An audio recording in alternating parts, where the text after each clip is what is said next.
have to. Was there non-spreadable peanut butter ever? I just have to take a pause for a moment because my heart is beating fast.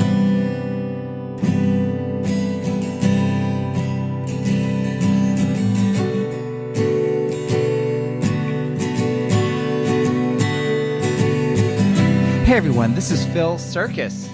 Welcome to another episode of Spice Cabinet. I want to say thank you to Avery Trufelman, who's right here in front of me, for allowing me into her kitchen. Hey Avery, how's it going? Hey Phil, it's a pleasure. The setting here is we're in a great classic Oakland apartment with a lot of built-in touches. A good array, a good variety of spices she has here. And I'm even seeing something from the place that I'm hoping one day will sponsor my show, Oaktown Spice Shop. I keep confusing it whether it's company or shop. Have you been there? Yeah. Only a handful of times. But can I be honest? Yeah. I cheated a little bit. Tell me. Because I wanted to make sure that I had Za'atar to talk about. So I went out and bought, because normally when I use it, I buy like the little packets. Right. Which you like just use up at once. But this is I actually use this spice quite a lot. So I cheated and I went there to get this. For this podcast? For this podcast and also for me to use. You know, I use it. I have to tell you, that kind of renders this podcast useless. No, I'm kidding. I'm just kidding. I'm actually very touched that you did some prep, because I always say, like, don't do anything. I'll just show up. We'll talk about what's in your...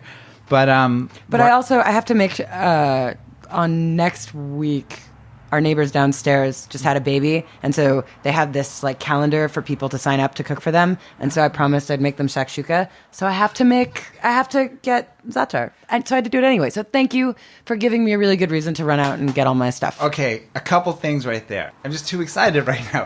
One is, like, I saw on the doorbell, the line of doorbells on this building, there was the sign that says, "We just had a baby. Please, if you can avoid using it." It was a nice, sensitive little baby sign. It was a nice thing to see. And I was hoping it was being honored, that people weren't ringing their doorbell all the time. Well, it's funny because now the mail carrier will ring my doorbell all the time, just like to let me know on their behalf. Not even that they have a package, just that mail is here. Yeah. You know? So it's kind of funny. Like, the rest of us are getting like, ding, ding, ding, ding, ding. Okay, so all the neighbors are bearing the brunt. So, like, what's payback going to look like? Shakshuka. I'm going to make them an amazing dish. Oh, man. They're great. So I just really learned wonderful. about shakshuka. Oh, really? How do you pronounce it? I think shakshuka. Okay. How did you hear about it? I had another person on, actually a colleague, a producer on Come Out right now. Her name is Maya Janelle. Like right now, if you were to, like, just upon re-entry, what do you want to make? What would you make? Probably shakshuka. I don't even know what that is. Really? Yeah. I went into her kitchen in San Francisco, and that was actually the first time, a couple months ago, I heard about shakshuka, because that's her go-to dish. Same. Oh my God, same. We should meet up and we should both make this thing. Yeah. You have a spice that was not mentioned when I was talking with Maya. So what is this spice from the Oaktown Spice Shop? So that's the interesting thing about shakshuka that's so great about it, that like everyone has their own kind of interpretation of it. And for me, like when I was in college, my senior year, I lived in a house with my friend Ari, who's an amazing chef, and she used to make it all the time, and she kind of showed that world to me. And so like I think the classic way to make it, if you look in like the Otto Lengi cookbook, is like with peppers, but I make it with eggplant, whatever. But this, do you want to taste some of this? It's like a very dirty tasting thing. It tastes. I swear I used it this morning. The seal was broken. But yeah, it tastes kind of earthen, and it's really nice because in a dish like shakshuka, which is basically like a tomato stew, it can get very kind of like sweet and overpowering. Yeah. And this cuts it really well. It's also really good with like an omelet with feta. Yeah. That's so interesting. It's like a filter. It's like a modifier just to kind of bring it back. Yeah. Za'atar. It's great. And the thing is, it's not always everywhere. It's always at Whole Foods.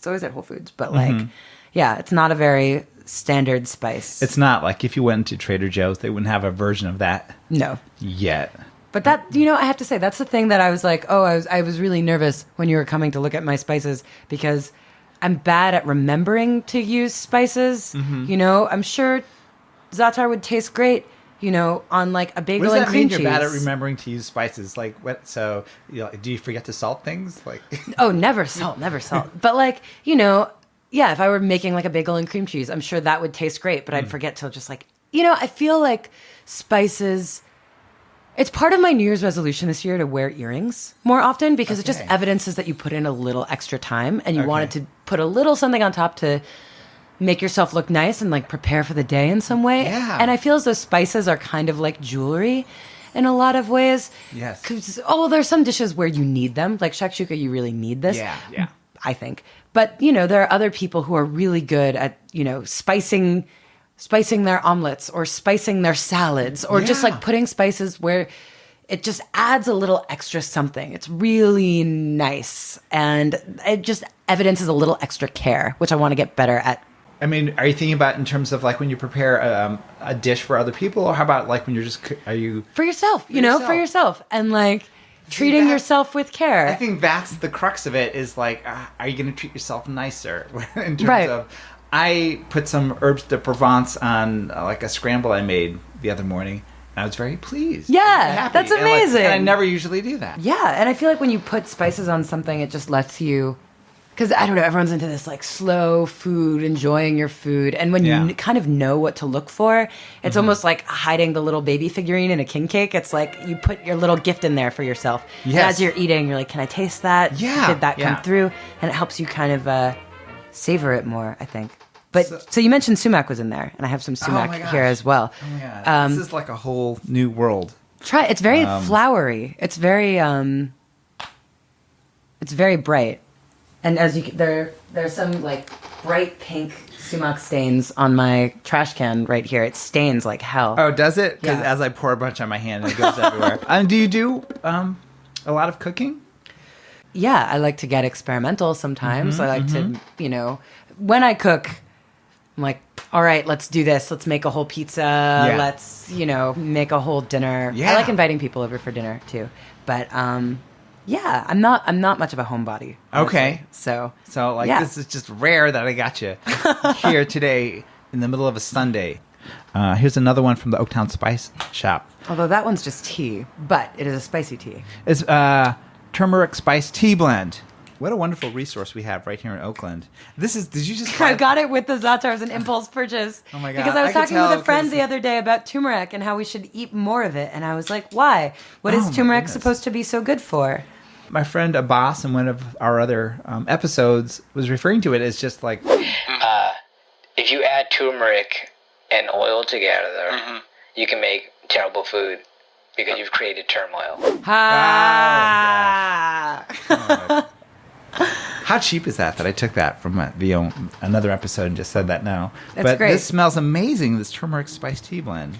Yeah, and so my friend yesterday was like, I'm trying to eat more turmeric. I'm like, maybe I should too. So, I mean, I'm pretty, as you can see in this jar of actual turmeric, I'm pretty decent at using it. Mostly because I like how it makes everything bright yellow. Yeah. And it smells great. It does. I'm going to smell some. It does smell great. Yeah. It's wonderful. Wait, can I look it up in a book really quick? Please. Okay. Let me just see. Oh my God. I like, are the cassettes getting played? You have a stack of cassettes. Yeah. Well, because a friend Oh, of mine, actually our composer on 99% Invisible, their debut album is on cassette. And so I was like, I got to buy a cassette player to Oh my play goodness. their album. And so I bought this old voicemail machine. I was like, well, you know what? While I'm becoming this person, I might as well become this person. Yeah, I want to comment. I want to ask you, cassettes are over the stove. I don't know. I'm a little worried. Yeah? I'm a little worried About the quality of the cassettes? No, about the meltiness that might happen. Yeah. It's probably not healthy, huh? It's probably not healthy. probably I not want to safe. see. I want to see cassettes survive. All right. I'll move them, actually. I've been thinking about that. They've been getting oily. Okay. I didn't mean to sound judgy about your No, cassette no, storage, no. But I'd like to also see the debut album on a cassette of the composer. Oh, yeah. for This your is show. it.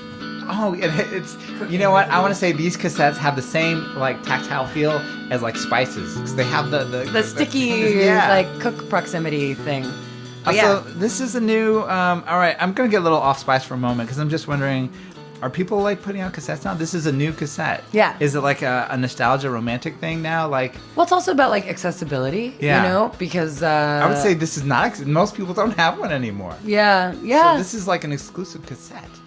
Kind of. Although I think they're cheaper to produce than vinyl. Yeah. And I think more people... I don't know, like, actual numbers, but I feel like more people might have at this point, cassette players than CD players. But I don't know. I don't think so. Anyway, this is I don't know. I'd have to talk to Sean about it, but it was their choice to release it. I need to talk to Sean. I hope you can connect us because I got questions. Sean Reel, Empathy Monster, on a wonderful blue cassette.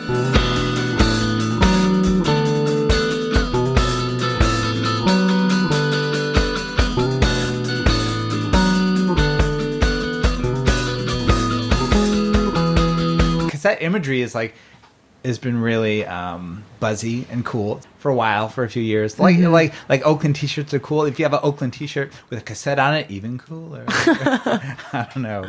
I mean, maybe not now.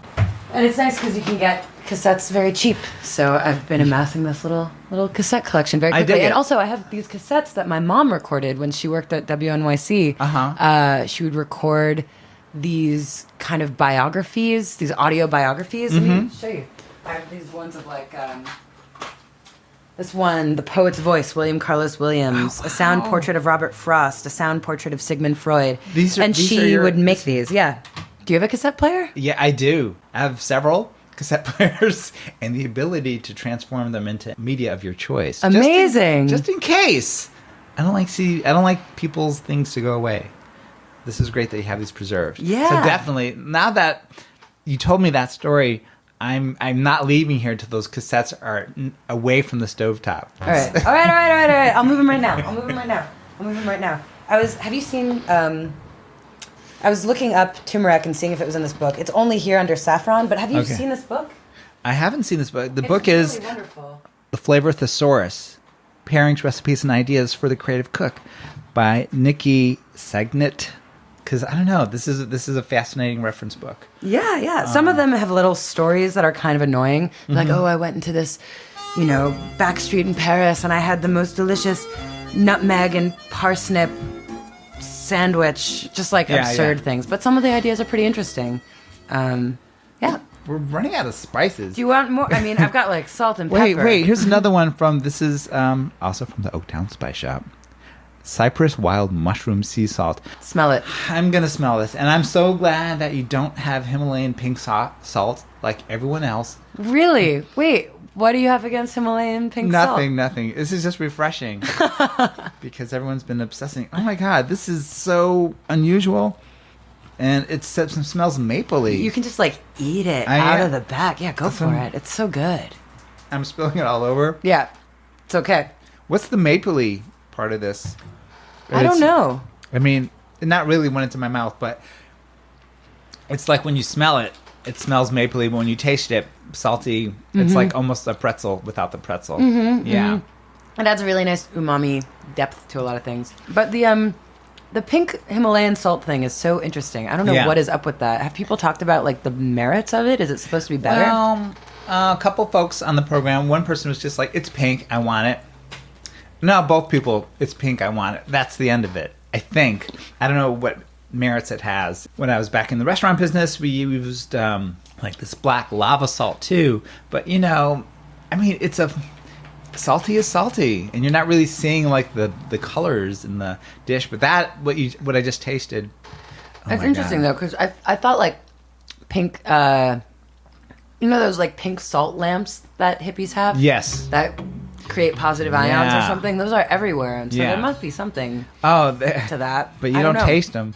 No, they're like salt licks. You can just walk up to one and lick it. Yeah, exactly. I don't know. Because I remember when I was working at our college radio station, we had one of our hosts had this surprisingly popular program called Commander Alien. And do you know it? No. Oh my God. I was just saying, okay. Yes, tell me more. Okay, wow. I would have been surprised and not surprised if you told me, because he got fan mail from all over the world, and it was crazy because we were just this little half student, half community radio station in central Connecticut. And so one of his many fans from somewhere. What station is this? I went to Wesleyan, and so it was called WESU in Middletown, Connecticut. Oh yeah, of course. So yeah, did you listen to it? Back in the day, I listened to WESU. Oh, man. I mean, back in the day. All right, this is. Wait, what years are we talking about here? I'm 50 years old, and so I grew up outside of Hartford, And so I spent my entire teen years not doing anything. I dropped out of school when I was 13. I'm giving you too much information. And I played in a band for those years. That was my only social activity. And I was obsessed. I actually made music that was played on like University of Hartford, and Trinity had their station. And then all I did for those years was listen to college radio, including WESU. What was your band called? It was called the Puzzle House. Okay. Why? Where did that name come from? The drummer was watching a show called Hill Street Blues, and then there was a character on there, Lieutenant Norman Bunce, who was referring, like, we're going to send that guy to the Puzzle House, and he was referring to a mental institution. Okay. And back when you were like a 13-year-old kid? Yeah, that sounds great. That's cool. Did you ever play at Wesleyan? No. Oh, okay. No, I played at Trinity. Funny. But yeah, so that was my world. Was like the college radio stations and In the magical land of Central Connecticut. Magical land. Anyway. So Commander Alien might have still been around then. He's been on for a long time, and it was this really niche kind of like Archie Bell. Not Archie Bell. What's his name? Was he the guy like the tinfoil hat guy? Not the Tighten Up guy. What's the name with the last name was Bell? I forget. But anyway, it was very like tinfoil hat stuff. Mm-hmm. He was an alien. Yeah. And his listeners all are part of the alien community. And so one of his listeners sent him a crate full of these Himalayan pink salt lamps that we were supposed to give away for fundraisers, or he was supposed to give as rewards. And I remember we had this big crate, and it just started dripping, just oozing salt all over all of our equipment. Oh my We were goodness. like, we gotta get these out of here. And then we had all these extra lamps, like no one really wanted them. So I remember I was going around campus being like, does anyone want this salt lamp? Does anyone want this? Oh my God. And then I come here to California, and it's just everywhere. Everyone's got their own Himalayan salt lamp. Everyone's holding a salt lamp. Exactly. Welcome. Yeah, Right exactly. place. It's basically like the Jell-O mold of Northern California. Are there any places that you enjoy going out around here in your neighborhood to eat, where you appreciate like what they're doing? Have you been to Champa Gardens? I haven't. Really? It's been there forever, right? It's been there forever. Yeah. And it's one of the few places that is nearby, but it also just happens to be the best. It's I've read about it, and it's a place I've intended to go for so long. It's I've great. Never done it. Yeah. It's really, really great.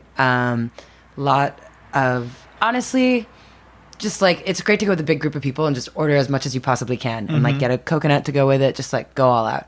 Okay. So yeah, and that's like right down the street in this residential district. But amazing. yeah, it's great. You've been in Oakland longer than I have. Are there any places I should try? There's like a place in Alameda that's really difficult to find. It's supposed to have like the best sushi like in the entire West Coast. Really? It's like a really unlikely kind of a little bit of comparisons to like a soup Nazi kind of situation. But they're like, no, you don't want this. We know what you want. Or thing? it's like it's on Park Street in Alameda. It's on the second floor, and there's like 3 tables, and like you have to be there with the right number of people. I've heard. And I found it, and I've researched it. I mean, just like how to get there a couple times, but I can never get some. Alameda's magic. Everything on Alameda is the best. Really? Yeah. No, not hating on Alameda. No, I love Alameda. Yeah. I like that they use the word Neptune a lot, and that like there's apartment buildings like Neptune's Cove. Oh, huh? Because there used to be an amusement park in Alameda. Really? Like it used to be one of those beach town amusement park kind of places. Like a little Coney Island kind a little of thing. Coney Island sitch. And no, it has like an interesting history. That's so interesting. Yeah. You've been to the Pinball Museum, right? I haven't been to the Pinball Museum. It's so great. Now, yeah. Was it like, how does it compare? Is it like a true museum, or is it like, have you been to Musée Mécanique in San Francisco? Yes. Is it like similar at all to that? Kind of, although it's arranged chronologically from like the oldest pinball to the newest. Okay. And so you really do get an understanding of how these machines have changed and developed. And it's really amazing because it's not very often that you just get to play as many pinball machines as you want. Yeah. Within an hour span, so you get really good, Wow. really quickly. If you Wow. stay there for like 2 hours and just play a bunch of pinball, your skill improves like exponentially. And so I remember I like spent one day at the Pinball Museum, and then I went to Chicago for something, and I went to this bar and I like strolled up and I had Did you? an Oh my amazing God! Were pinball you a score. ringer? Did you like con people?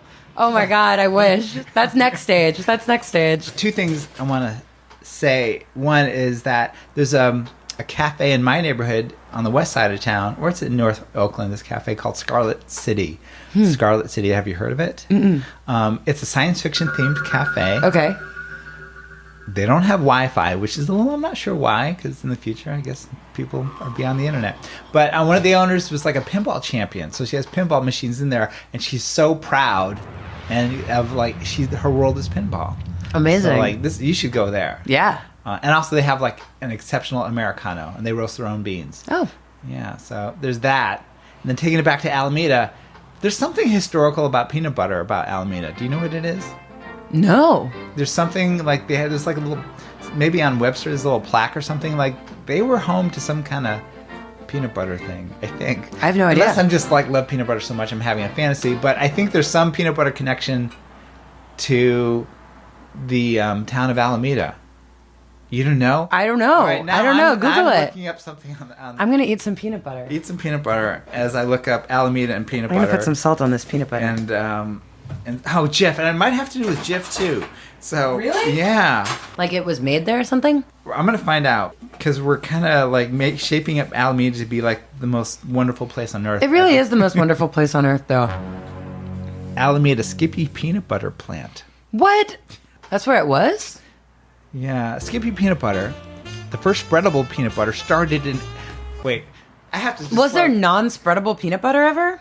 I just have to take a pause for a moment because my heart is beating fast because I love peanut butter. Now I'm reading this from TripAdvisor because this is the first thing that popped up. Skippy peanut butter, the first spreadable peanut butter, started in Alameda, California. The former plant has been torn down. The site now has a Walgreens and a Starbucks. Ah. It's located. That's the thing. Okay, on that area of Webster, there is some plant Yeah.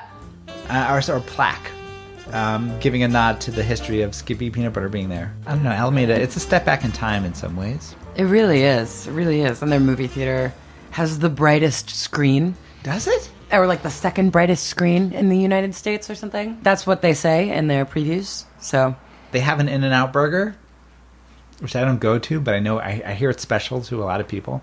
they have the Spite House. The what? Spite House? What's that? So it's like when someone builds...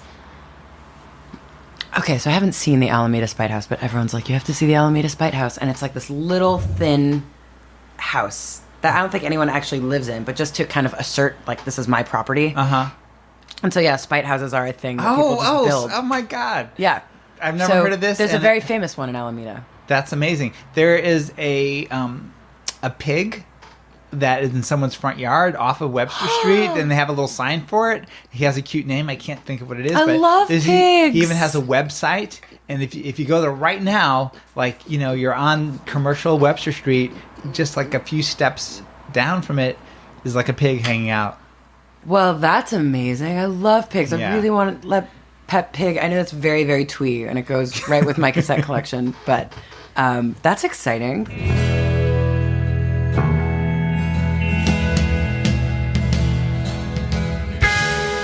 I want to thank you so much for being on this episode of Spice Cabinet and allowing me in your kitchen. And I can't take my eyes off the Jif peanut butter. I just have to. You want some? No. Okay. I shouldn't. I got a problem with peanut butter. Really? Yeah, I do.